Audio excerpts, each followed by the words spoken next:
Donald Trump has never been more unpopular, and what's even more difficult for his little ego to manage is the fact that he has to see it all the time. Now, of course, Donald Trump is surrounded by yes men and women who do everything they can to pretend that that's not actually the case, but Donald Trump very regularly has had to reckon with it. He did at the State of the Union when Democrats drove him crazy by not clapping or outwardly booing, and part of that State of the Union fiasco has led to his latest public shaming because it took place at a hockey game. And of course, Donald Trump has been trying to play up his connection to hockey as his Team USA stunt and disgusting call has backfired. It has ultimately led Donald Trump to being booed by an entire crowd at a hockey game that sent him one very clear message that Congressman Ro Khanna just delivered on Fox. It's where I want to start before we see the entire crowd just humiliate the fake hockey fan that I guess is now Donald Trump because of Team USA. Ro Khanna was talking about ICE, fighting with Maria Bartiromo, and it's what ultimately led to Donald Trump being humiliated, trolled, and booed by this crowd for that very issue. It's where I want to start right here. Are we to assume that Democrats really do put the needs of illegals ahead of American citizens? That's just not true. Of course, the first principle of the American government is to protect and look after the American people, American citizens. The problem is you can't have Democrats stand while Donald Trump's talking about those who are undocumented when he's got an ICE agency that is killing American citizens, when he's got an ICE agency that is raiding American citizens and treating the undocumented as violation of human rights. So you're never going to get Democrats to stand for that and say that we agree with Trump's ICE agency. Well, look, this requires context, and I think we both know that. I mean, look, you can't tell citizens to get in the faces of law enforcement and ICE agents and think that ICE agents are not going to respond. You can't tell citizens that it's okay to interrupt an operation that is underway where you're expecting the ICE agents to take down criminals who are here illegally and not expect them to respond. You can't have a person who's armed with a gun showing in his belt interrupting ICE operations and not expect an ICE agent to react. Do we agree on that? Maria, you're trying to have a reasonable conversation. Let me say what I agree with. You can't have people just go try to interrupt law enforcement, including ICE. But the answer to that is not to shoot them dead. There is a proportional use of force. There is training. And would you agree that in a number of these cases, ICE agents have exceeded what a proportional response is? I think if an ICE agent feels a threat and feels that he or she and his team is under threat by having someone who's armed, clearly armed with a gun on his belt, interrupt him, then he's going to shoot. And they're trained to kill. But Maria, I mean, even in this country where we have a Second Amendment, you can't say that any person who shows up with a gun simply by doing that at an event could be shot to death. I mean, in Alex Preddy's case. Yes, the person that we're talking about, Alex Preddy, we've got video of him, the day before or whatever earlier, knocking out the car light on the back of the agent's car, throwing things at the car, so he was actually antagonizing them. Yeah, but that's not the capital punishment. You don't give someone the capital punishment. Yes, he did harass them a few days before. Yes, he had a gun on them. I guess I just have such a strong belief in civil liberties and constitutional rights. He's an American citizen. You don't kill him. And I think most Americans look at this and they wanted the border to be secure. Some of them actually think that the border is more secure now, but they don't want ICE agents in their libraries, in their schools, on their streets, harassing not just the undocumented, but harassing American citizens. And I wish we could get to a common sense on this. Yeah, and I think if you remember a few weeks ago, Maria Bartiromo, after the execution is the only word that we can call it of Alex Preddy, was actually giving some pushback to James Comer, to Kash Patel, and questioning why the immediate reaction of the regime was, well, he was carrying a gun. You're supposed to be the people who talk about the Second Amendment all the time, but clearly she's gotten the talking points. Clearly she's gotten the Kool-Aid. And honestly, this is just embarrassing. I don't really expect a lot from the host at Fox, but she kind of just fell apart in this argument. What do you mean Donald Trump has to stand or demands Democrats have to stand when you're talking about executing American citizens in the street? It doesn't make any sense. And it's why, as Donald Trump tries to ingratiate himself with the hockey community, which has backfired pretty poorly, we saw this message and some loud cheers and some boos of Donald Trump at a hockey game just last night. Kid riding the Zamboni at the Devils game with an Abolish ICE flag for the win. And of course, as the Abolish ICE flag came out, the crowd went crazy.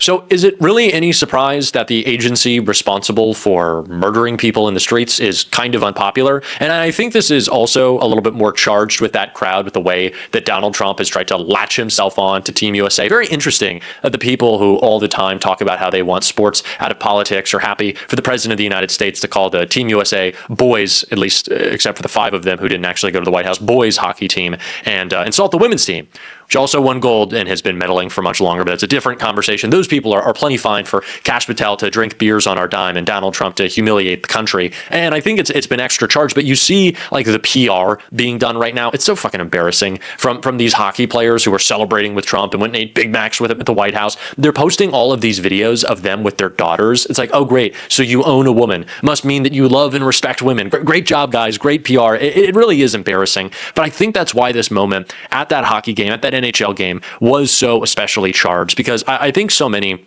are waking up to the fact that Donald Trump wants to be a part and ruin every part of all of our lives, and slowly, not slowly, very actually quickly, as you say, it's been slowly over a period of time. Of course, the news has been dominated by Donald Trump in every single regard, and he's made our lives worse with the in-shitification, you could call it, of all of our media, the people who say that the media has a liberal bias or, we want politics out of our sports. These people applaud as Larry Ellison acquires the UFC, Donald Trump's favorite sports league. And now we're seeing also the acquisition of Warner Brothers Discovery, including CNN, under the Ellison purview. I'm surprised, Barry Weiss hasn't already been parading around in the streets, so excited she gets to ruin another newsroom. But this is the Trump administration. They want to be omnipresent, whether it be in our media when MAGA friendly or straight up MAGA billionaires are acquiring Twitter. They're getting CNN. They're getting CBS. They already own Instagram and Facebook. They want to be in control every single part of our lives. And when people see that with sports, from the same people who complained when Colin Kaepernick peacefully and patriotically protested, yeah,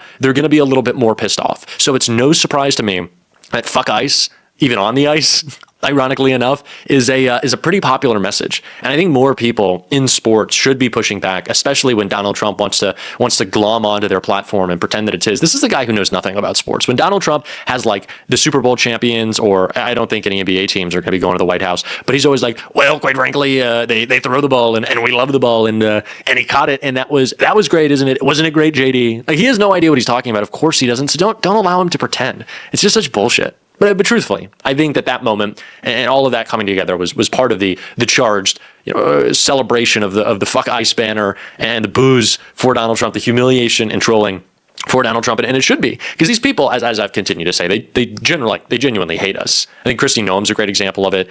Rachel Maddow just did a great breakdown that I want to check out of a corruption story and just a crazy story of how insane this woman is that has gone so unreported, but is again part of the reason people fucking hate ICE. This is after the Wall Street Journal reported that Kristi Noem's alleged boyfriend / chief of staff / fixer in the Homeland Security Department fired a Coast Guard pilot in the middle of a flight because someone forgot to bring Kristi Noem's personal favorite blanket onto a flight that she was on. Reuters reports today that Corey Lewandowski actually stormed into the cockpit of that plane to fire the pilot mid-flight because of the pilot's, quote, because of the pilot's insufficient attention to Kristi Noem's blanket.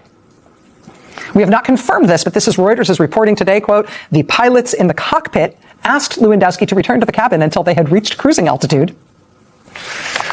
But now she wants you to buy her this plane. Look at this plane. NBC News reporting that Kristi Noem and Corey Lewandowski have had the taxpayers lease this jet for their use already. A Boeing 737 MAX 8. On paper, they say they need this particular plane for, quote, immigrant deportation flights. They have been leasing it already. You have been paying for them to use this plane on a lease. But now Corey Lewandowski and Kristi Noem want you to buy this plane for them. I'm sorry, not for them, but for deportation flights. And also, occasionally they say, perhaps, for cabinet officials' travel. Kristi Noem being the relevant cabinet official. This particular plane they want, again, mostly for deportations, but maybe occasionally for Kristi Noem. It looks like it's really outfitted for deportations, right? It has a bedroom with a queen bed. Sure, that's normal for deportation flights. Also has a bar. That's nice. I'm sure the deportees have come to expect that. Trying to fire a pilot mid-flight, not even Kristi, Ms. Noem, trying to fire a pilot mid-flight, but the man that she is having an affair with, like your little sugar daddy, who's also using his position as a special government employee, right? The same title that Elon took to make deals with Palantir. Corey Lewandowski, by the way, if you don't know this, has a Cameo account. Like, he sells videos of himself. Yeah, so I wouldn't be surprised if Corey Lewandowski, who is connected to the fifth largest standing military in the world, is ISIS, because he's Kristi Noem's senior advisor, which just means I don't even want to say what they do on the plane. I think we know what they do on the plane with our tax dollars. But yeah, no surprise that people hate these guys. And that's a ridiculous story. And Kristi Noem's a ridiculous person. And I can't wait for the Nuremberg trials for Kristi Noem. Those are going to be great. Stephen Miller, remember when you were selling alligator Alcatraz merch? Well, we're reopening it for you, buddy. So enjoy. Y'all, I am on a little bit of a, I don't want to call it vacation because we're still going to be working. We're still going to be covering the news, but I'm obviously in a different setting. I just want to say I appreciate that I get the chance to travel and do cool things and still get to work. And that is all because of y'all. So I love you. This is coming from Italy. So it's a little later tonight. We're probably going to get a couple more videos up, but even abroad, still. Fuck you, Kristi Noem. Fuck ICE. Fuck Donald Trump.